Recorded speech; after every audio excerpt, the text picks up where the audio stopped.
Boxing is one of the oldest sports known to man, but to understand the sweet science, we've got to go back, way back, thousands of years to its origins. Today, I'm taking you through the earliest forms of boxing and how it evolved from bare knuckle brawling to an organized combat sport that we see today. Guys, I'm Alan Branch from Glove Up. Welcome back to the channel. So the first evidence of boxing dates way back to ancient Mesopotamia around 3000 BC.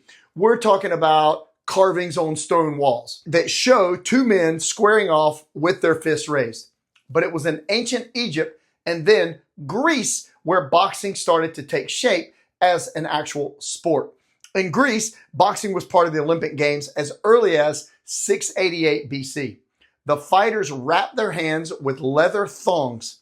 No gloves, no rounds, no weight classes. Just two men in a ring or sometimes just a flat piece of ground fighting until one of them couldn't continue. It was brutal, really brutal. There were no time limits. You fought until one person gave up or was knocked out. This wasn't entertainment for the faint of heart. It was raw, relentless, and often kind of bloody. It wasn't what we see today as a sport. As the Roman Empire rose, though, boxing took on an even darker tone. The Roman fighters wore something called the cestus, which was a leather glove studded with metal or even with spikes. These weren't just tools for sport. They were actually weapons, and boxing became part of the gladiator games. It was more of a spectacle than a sport because many of these bouts ended in death.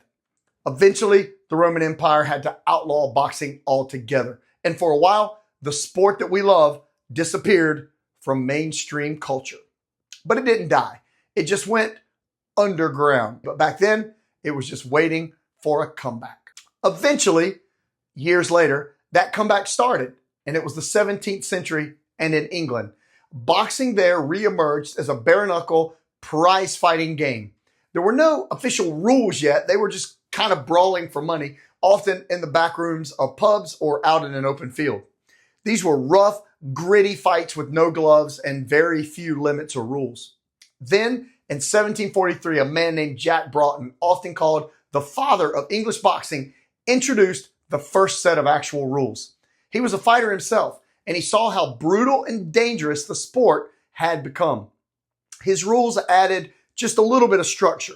No hitting a downed opponent, and there was a 30-second count if a fighter got knocked down or went down.